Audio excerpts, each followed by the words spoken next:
समझदार आदमियों ने। क्यों ऐसा करना पड़ा, ये सोचने की बात है।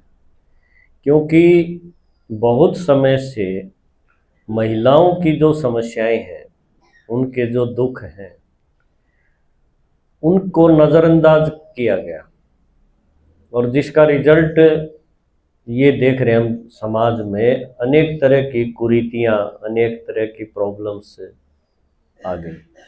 जैसे कुछ दिन पहले आप देख रहे थे, अभी हरियाणा में लड़कियों की संख्या कम हो गई और लड़के ज़्यादा हो गए, है ना, ऐसा हुआ ना। अभी धीरे धीरे वो अनुपात ठीक होता जा रहा है, लेकिन उसकी वजह क्या रही? वजह रही कि आदमी जो है अपनी ही बेटी को पेट में ही मरवा रहे थे, उनको लड़का चाहिए, ये मानसिकता थी। अब इसमें सरकार ने भी बहुत कोशिश की, कानून भी बनाए, डॉक्टर्स के ऊपर भी लगाम कसी गई, और दूसरे तरीके से लोगों में जागरूकता लाने के लिए लड़कियों के नाम के भजन गीत, है ना, कुछ फिल्में भी बनी, आपने देखी होगी दंगल। तो ये इतने सारे प्रयास हमें करने पड़े, क्योंकि ये समस्या बहुत बड़ी है। कि हमारे पास लड़के ही लड़के हों, लड़कियां ना हो, तो पारिवारिक जीवन आगे कैसे बढ़ेगा? फिर इधर उधर से भाग दौड़ करके कहीं और से लाते थे, तो ये बहुत चला। अब धीरे धीरे इसमें लग रहा है कि कुछ सुधार हुआ है। तो इसी तरह से जब समस्याएं आती हैं महिलाओं के बारे में, तो उसमें आप देखेंगे कि जैसे कोई छोटी उम्र में विधवा होगी, है ना, ये तो किसी के साथ भी हो सकता है। अब उसका बेचारी का क्या दोष है? किसी टाइम में तो उसको सती होना पड़ता था, यानी जिंदा उसको चिता में रखते थे। कितनी जबरदस्त चीज थी वो। उस टाइम भी प्रयास किए गए, उसके लिए कानून बना। आज भी हम देखते हैं कि ऐसी जो हमारी माताएं हैं, जो छोटी उम्र में ही जिनके साथ ऐसा हो जाता है, तो किसी शुभ काम में उनको अलाउ नहीं किया जाता। वो जैसे कि जिंदगी अपनी एक वैराग्य के रूप में ऐसे काटती है। बड़े दुख की बात है। और कई बार तो उसको कोसते भी हैं घर वाले भी खुद, कि तेरे कारण ऐसा हो गया, तू मेरे बेटे को खागी, पता नहीं क्या क्या बोल देते हैं। तो समस्याएं बहुत हैं महिलाओं की। फिर आप देखेंगे घर गृहस्थी में आदमी जो है, आप हरियाणा की देख लो, ज़्यादातर आप देखेंगे व्यसन, यानी कि कोई ना कोई नशे के आदी हैं। देखा जाता है माताएं बेचारी पूरा धंधा करती हैं, पैसे कमाती हैं, बच्चे पालती हैं, कहीं भैंस रखेंगी, कहीं कुछ और, है ना, कोई सिलाई करके बालक पालती। और ऐसी ऐसी रोज घटनाएं यहाँ अपने देखते हैं कि वो जो उसका धनी है, जो उसका पति, वो पैसे भी छीन लेता उसके। अब बेचारी देखो क्या करे। तो समस्याएं तो दुनिया भर की हैं।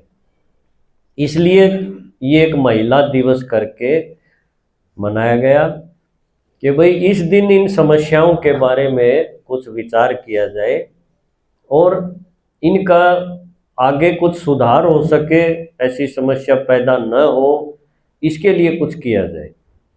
तो आज पूरी दुनिया में ये महिलाओं के नाम पे ये अंतर्राष्ट्रीय महिला दिवस मना रहे हैं। अब आ जाओ अपने बाबा के ज्ञान की तरफ। असल में तो नारी सशक्तिकरण के लिए सरकारें या समाज के और आदमी जो महापुरुष हैं, समाज सुधारक हैं, वो प्रयास कर रहे हैं। कहीं उनको नौकरियों में, कहीं कुछ और जगह, है ना, उनको अलग से स्थान दिया जाता है।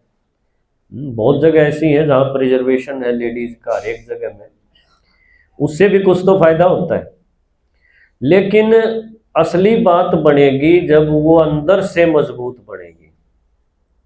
बाहर की मजबूती इतनी मायने नहीं रखती।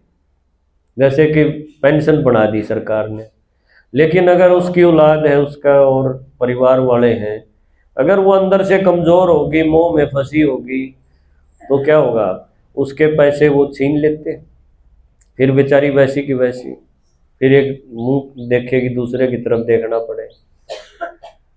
तो ये प्रयास तो किए जा रहे हैं, लेकिन परमात्मा ने जो ज्ञान दिया है ना, जो हम अभी सुन रहे हैं, ये ओम शांति का, ये है असल में प्रैक्टिकल नारी सशक्तिकरण। क्योंकि नारी सशक्तिकरण माना नारी को अबला से शेर पे बैठा देना। अबला होती है कमजोर, किसी को कोई कुछ भी बोल दे बेचारी सहन करेगी, रोलेगी, है ना। और शेर पे बैठी हो तो उसके सामने कोई आएगा, मान लो एक माता ने शेर पाल रखा हो और गली में से ले जा रही हो उसको, कोई आएगा नजदीक उसको कुछ बोलेगा। ऐसी शेर की सवारी, ये तो एक दिखा दिया भक्ति में, दुर्गा को दिखा दिया। असल में क्या है कि अंदर से इतनी मजबूत हो जाए कि उसको किसी सहारे की, किसी विनाशी सहारे की जरूरत ही न पड़े। अब ये काम अंदर वाला जो काम है, ये कोई भी सरकार, कोई समाज सुधारक के पास ऐसा तरीका नहीं है। बाहर से भले उसको पैसे दे दिए, कुछ और मदद कर दी, नौकरी दे दी, ये सब है, लेकिन अंदर से मजबूत हो, उसके अपने निर्णय हो, वो चाहे वो कर सके, ये मजबूती तक किसी का आज तक का कोई प्रयास नजर में नहीं आया। अब यहां हम देखते हैं हमारे पास कितनी ही माताएं, क्योंकि ब्रह्मा कुमारी तो क्या है, ये महिलाओं का ही एक बहुत बड़ा संगठन है, एक संस्था है। इसका नाम ही है ब्रह्मा कुमारीज, यानी कि कुमारी, है ना। भाई भी हैं लेकिन भाई थोड़े से हैं, और ज्यादा क्या है, माताएं। और आपने देखा होगा हर एक सेंटर जो ब्रह्मा कुमारी सेंटर्स हैं, उनकी हेड है और जो चीफ है माउंट आबू में, वो भी क्या है, एक कन्या है। आज तक कोई भाई को ये पद नहीं दिया गया इस संस्था में, जबकि और जितनी संस्थाएं हैं आध्यात्मिक या धार्मिक, उनमें आज तक भी भाइयों को ही आगे रखा गया है, हेड वो है। ये एक संस्था ऐसी है जिसमें केवल महिलाओं को, यानी माताओं को, कन्याओं को हेड बना करके उसके अंडर में सबको काम करना है, ये सिस्टम बना रखे।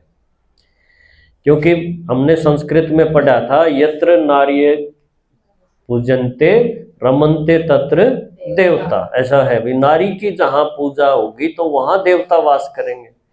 तो भगवान ने इस चीज को प्रैक्टिकल रूप दिया है, खाली थ्योरी नहीं कि एक सिद्धांत बना दिया और उस पर कोई चले ना चले। प्रैक्टिकल, यानी कि असल में वो चीज, वो नारी सशक्तिकरण इस संस्था में बहुत बढ़िया देखने को मिलता है।